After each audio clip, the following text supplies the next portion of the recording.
Saudara Xiaoyan sangat peduli dengan kesejahteraan semua makhluk hidup, dan tentu saja kita harus melakukan yang terbaik untuk mendukungmu. Tidak perlu ada kata-kata lebih lanjut di antara kita. Xuan Huang menepuk dadanya dengan keras, seolah mengakui Xiaoyan dari lubuk hatinya. Terima kasih, Saudara Xuan Huang. Xiaoyan akan mengingat ini selamanya. Setelah kompromi ketiga ras, Xiaoyan mulai menyerap esensi api dari 1000 hati api emas. Esensi api yang dahsyat namun murni mengalir ke tubuhnya. Boom! Sebuah benturan yang lebih kuat daripada saat menyerap api pelebur bumi meletus di dalam tubuh Xiaoyan. Semuanya dikirim ke api peringatan Yan oleh Xiaoyan. Dia mengedarkan indera roh kekosongan bintang ungu, menstabilkan dan menenangkan energi dahsyat di dalam tubuhnya. Dek dek dek dek dek. Xiaoyan mendengar 4 suara yang sangat jelas. Ini adalah detak keempat inti bumi. Xuan Huang dan selir iblis api abadi sama-sama menatap Xiaoyan. Dia duduk bersila. Mereka mengerti bahwa Xiaoyan akan kembali mengasingkan diri untuk sementara waktu, tetapi Xiaoyan tidak peduli dengan jumlah detak inti bumi. Saat ini, dia hanya memikirkan cara menaklukkan api peringatan. Oke, keempat, suara hati Taois bahkan lebih kuat dan bergema dari sebelumnya. Dia semakin dekat dengan tingkat kelima. Xuan Huang tidak bisa menahan diri untuk berseru dengan gembira. Iblis api abadi menoleh untuk melihat Xuan Huang, sementara Xuan Huang tampak bingung. Dia benar-benar tidak tahu apa yang membuat Xuan Huang begitu bersemangat. Kekuatanmu seharusnya lebih kuat darinya. Mengapa kau merasa aku kakakmu dan kau adikku? Iblis api abadi tidak bisa menahan diri untuk bertanya. Kakak Xiaoyan berbeda dari yang lain. Meskipun dia baru berada di tingkat keempat sekarang, kekuatan tempurnya bisa dibilang tidak lebih lemah dariku. Bahkan dalam pertarungan yang putus asa, aku rasa aku tidak punya peluang untuk menang. Alam memang mewakili kekuatan, tetapi tidak mewakili kekuatan tempur absolut. Hal yang sama berlaku untuk kakak Xiaoyan. Jika dia berhasil menembus ke tingkat kelima, alam hati kaisar, dia akan praktis tak terkalahkan. Bibir Xuan Huang melengkung membentuk senyum. Ia bahkan lebih percaya diri daripada Xiaoyan sendiri, memuja kekuatannya secara membabi buta. Jika iblis api abadi bersedia, kita bisa berkultivasi bersama dan memiliki anak. Keturunannya pasti akan menjadi anak roh api, yang disukai oleh semua api. Sejujurnya, jika aku seorang wanita, aku pasti akan berkultivasi dengannya apapun yang terjadi. Xuan Huang berbicara dengan sungguh-sungguh, mengangguk sambil berbicara. Ia tampak cukup puas dengan Xiaoyan. Kau bisa mencoba melihat apakah kau bisa menjadi seorang wanita. Ratu Iblis yang bersemangat itu memandang Xuan Huang dengan penuh minat. Aku benar-benar penasaran, jika seseorang yang kekar sepertimu menjadi seorang wanita, apakah dia akan menyukaimu? Xuan Huang terdiam sejenak, lalu menatap iblis api abadi yang terbang dengan kesal. Namun, Xiaoyan tidak punya waktu untuk memperhatikan mereka berdua. Seluruh pikirannya tenggelam dalam esensi api yang baru diserapnya. Esensi api sepenuhnya menyatu dengan aura Xiaoyan yang terkendali, dan dia sama sekali tidak ragu.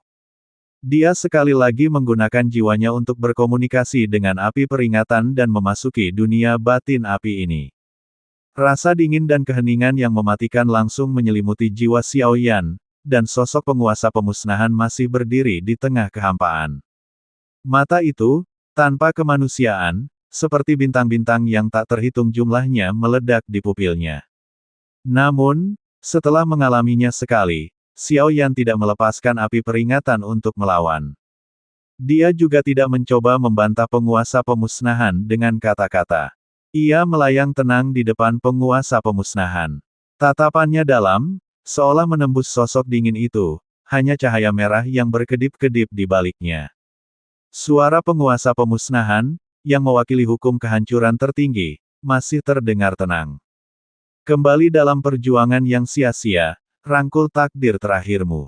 Apa yang kau pegang teguh pada akhirnya akan dihapus olehku. Xiaoyan perlahan menutup matanya, tidak lagi mengindahkan suara penguasa pemusnahan.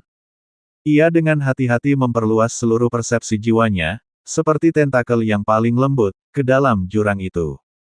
Inti dari api keheningan yang dingin dan tampaknya menghancurkan segalanya. Saat Xiao Yan menutup matanya, ia merasakan bahwa di hadapannya bukanlah lagi penguasa pemusnahan, tetapi api keheningan itu sendiri. Kau adalah hukum akhir dari segala sesuatu, kembalinya dunia yang tak terhindarkan ke asalnya. Aku memahami kekuatanmu. Aku memuja keberadaanmu. Yang disebut penguasa pemusnahan hanyalah kenangan yang tak ingin kau lupakan, sementara dialah yang benar-benar kembali ke pemusnahan, tetapi sekarang aku memiliki pemusnahan. Xiao Yan, kekuatan jiwanya melonjak, secara paksa meresapi adegan demi adegan. Bahkan setelah invasi kekosongan, banyak nyawa di benua Dodi membangun kembali rumah mereka setelah kehancuran dahsyat.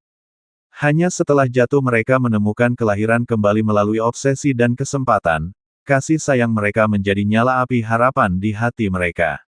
Orang-orang terkasih mereka berjuang di ambang hidup dan mati, melintasi tepi kematian karena keyakinan mereka yang teguh akan perlindungan. Air mata dan senyuman reuni mereka terukir di hati. Setiap adegan menjadi bukti pengalaman dan wawasan hidupnya. Gambar-gambar ini mengandung energi emosional yang paling tulus dan intens, seperti aliran hangat, yang berusaha menembus inti dingin api pemusnahan. Lihat, pikirnya, inilah ilusi yang kau coba hapus. Suka dan duka ini, para penjaga yang tak tergoyahkan ini, cahaya eksistensi yang tetap menyala di tengah kehancuran, itulah ritme sejati dunia.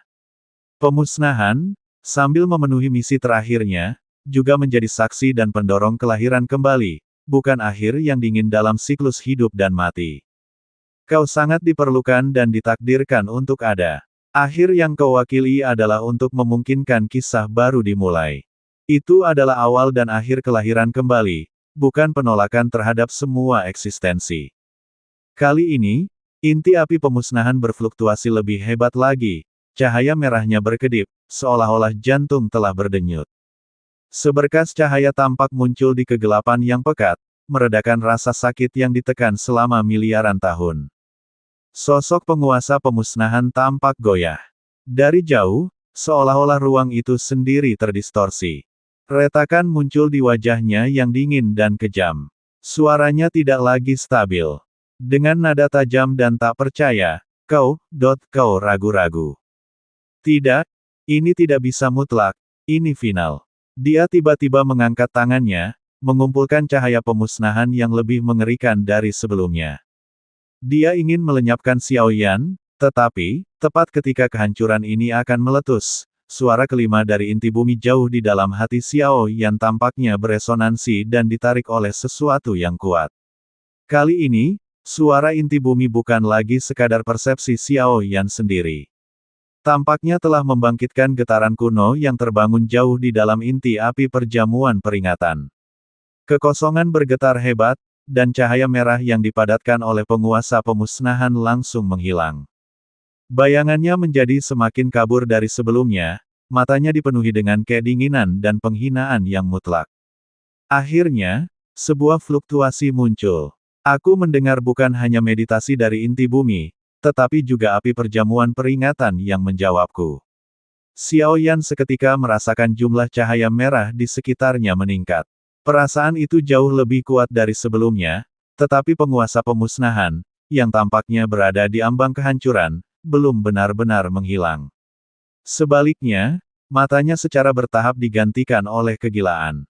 Ketiadaan adalah pemusnahan, dan pemusnahan adalah takdir dunia.